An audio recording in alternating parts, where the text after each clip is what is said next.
Hello campers, families, and friends. Welcome back to another round of Campfire Stories. I'm Sarah with Vin's Nature Camp. I hope you have your campfire and your s'more supplies ready, so we're going to get started. As we do every week, we'll kick off today with an opportunity to reflect on the week we've just had and share some of your favorite memories. Mine was getting to go out and forage for some ramps or wild onions and using them to cook with when I was making my dinners. How about you? What was your favorite memory from this week? Go ahead and share now. Even though May has felt a little bit more like late March this year, spring has definitely sprung. Flowers are popping out and the trees are just starting to put out their leaves, and I even saw my first mosquito of the season last weekend. This time of year, things change so quickly. If you don't stop and notice on a daily basis, you're going to miss a ton of exciting things happening in our environment. That's why this week has been all about seasonal change. And our video series has covered a lot of different topics, so make sure you go back and check out all the other videos in this week's series. You don't want to miss those either.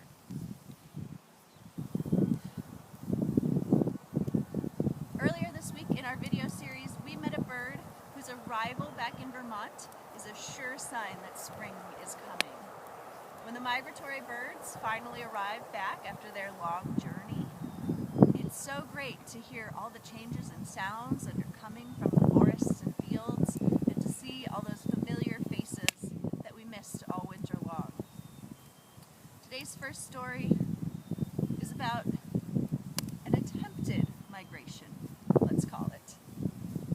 Both of our stories today will be coming from our Keepers of the Earth book by Michael Caduto and Joseph Bruchac. And this first one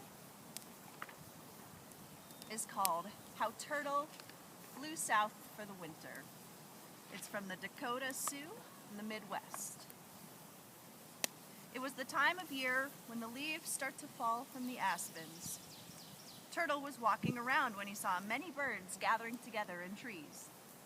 They were making a lot of noise, and Turtle was curious. "Hey," Turtle said, "what is happening?" "Don't you know?" the bird said. "We're getting ready to fly south for the winter." "Why are you going to do that?" Turtle asked. "Don't you know anything?" the bird said. "Soon it's going to be very cold here. The snow will fall. There won't be much food to eat. Down south, it will be warm. Summer lives there all the time, and there's plenty of food." As soon as they mentioned the food, Turtle became even more interested. "Can I come with you?" he asked. "You have to fly to go south," said the birds. "You're a turtle and you cannot fly." But Turtle would not give up. "Isn't there some way you could take me along?" he begged and pleaded. Finally, the birds agreed, just to get him to stop asking. "Look here," the bird said. "You can hold onto a stick hard with your mouth." Smoke in my eyes. Sorry.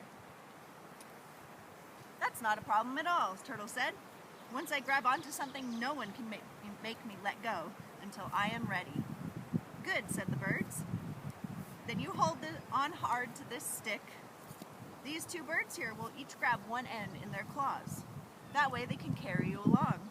But remember, you have to keep your mouth shut." "That's easy," said Turtle. "Now let's go south where summer keeps all that food." Turtle grabbed onto the middle of the stick, and two big birds came and grabbed each end. They flapped their wings hard and lifted Turtle off the ground. Soon they were high in the sky, headed toward the south. Turtle had never been so high off the ground before, but he liked it. He could look down and see how small everything looked. But before they had gone too far, he began to wonder where they were. He wondered what that lake was down below him, and what those hills were. He wondered how far they had come, and how far they would have to go to get to the south where summer lived. He wanted to ask the two birds who were carrying him, but he couldn't talk. He had to keep his mouth closed. Turtle rolled his eyes, but the two birds just kept on flying. When Turtle tried waving his legs at them, they acted as if they didn't even notice. Now getting upset. If they were going to take him south, then the least they could do was tell him where they were now. Turtle said, trying to get their attention. It didn't work. Finally, Turtle lost his temper. "Why don't you listen to?" But that was all he said, for as soon as he opened his mouth to speak, he had to let go of the stick, and he started to fall. Down and down he fell, a long, long way. He was so frightened that he pulled his legs and his head in to protect himself. When he hit the ground, he hit so hard that his shell cracked. He was lucky that he hadn't been killed, but he ached all over. He ached so much that he crawled into a nearby pond, swam down to the bottom, and dug into the mud to get away, far away from the sky as possible. Then he fell asleep. He slept all through the winter and didn't wake up until the spring. And so it is that today only the birds fly south to the land where summer lives, while turtles, who all have cracked shells now, sleep through the winter. Our poor turtle, he didn't quite make it on his own journey, but he figured out a different way to spend the winter and avoid the cold and the lack of food, and then come back out when the food does return. We often don't really think about welcoming back all of our hibernating animals, but we miss them too over the winter time. We don't see them. They disappear underground or under ponds, and it's always really nice when I see my first turtle basking in the sun on a log or on the side of a pond, just like I like to do, soaking up the warm spring sunshine. Spring is a really wonderful time of year. All of the life is coming back to our part of the world, and it's also a really busy time, especially for anyone who farms or gardens. Ancient people as well were very busy this time of year, planting their crops to make sure that they had enough food to sustain them through the winter months.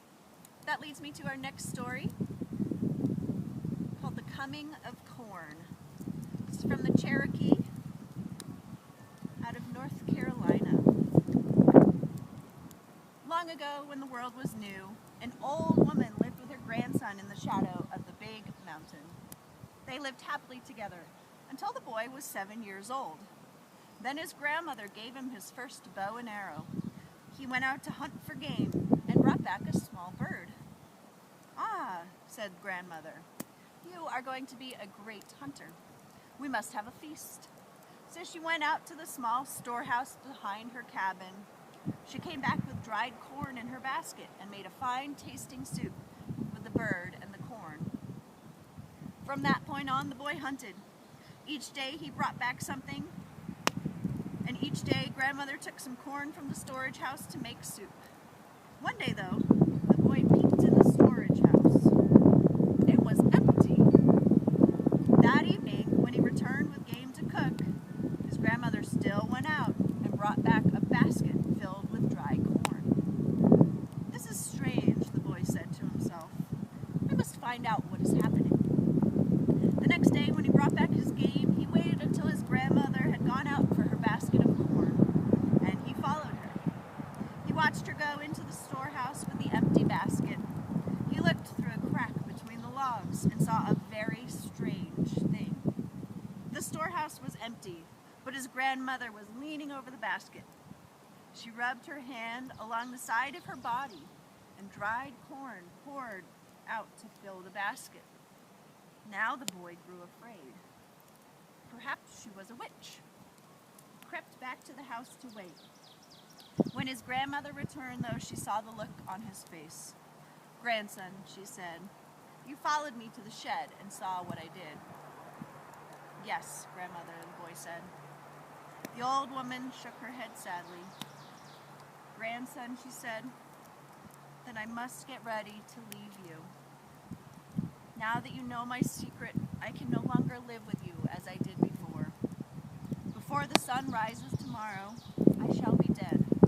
You must do as I tell you, though, and you will be able to feed yourself and the people when I have gone. started to move toward her, but she motioned him away. "You cannot help now, grandson. Simply do as I tell you. Once I have died, clear away a patch of ground on the south side of our lodge, that place where the sun shines longest and brightest. The earth there must be made completely bare. Drag my body over that ground 7 times, and then bury me in the earth. Keep the ground clear. If you do as I say, you shall see me again, and you will be able to feed the people." Then the old woman grew silent and closed her eyes. Before the morning came, she was dead. Her grandson did as he was told. He cleared away the space at the south side of the cabin. It was hard work, for there were trees and tangled vines, but at last the earth was bare. He dragged his grandmother's body, and wherever a drop of her blood fell, a small plant grew. He kept the ground clear around the small plants, and as they grew taller, it seemed he could hear his grandmother's voice whispering in the leaves. Time passed, and the plants grew very tall as a person, and the long tassels at the top of each plant reminded the boy of his grandmother's long hair. At last, ears of corn formed on each plant, and his grandmother's promise had come true. Now, though, she had gone from the earth as she had once been, she would be with the people forever as the corn plant to feed them. There are certain signs in the environment that today's farmers and gardeners look for to give them clues as to when to plant things. Ancient people looked for these signs as well. We have sayings like, "When the daffodils bloom, it's safe to plant your radishes and spinach."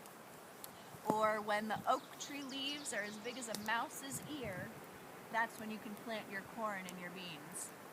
We even have one in here in Vermont, at least, that says the corn should be knee-high by the 4th of July.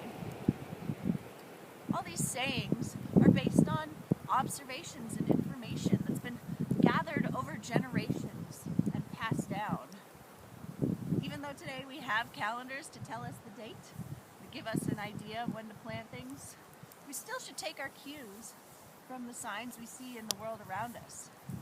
Right now it's May and it feels like March. I wouldn't normally think to plant things outside, but the rest of the environment is telling me that it is okay to get started on some of my gardening. Spring is such a busy and exciting season. Things are changing so quickly. I hope you have a chance in the coming weeks to get outside and make some observations of your own. There's a lot going to be going on in the next couple weeks. When I see you next week and in the coming week, things are going to look a lot greener behind me, I think. I hope you enjoy the change. And until next week, thanks for joining me, and we'll see you then. Happy s'more roasting.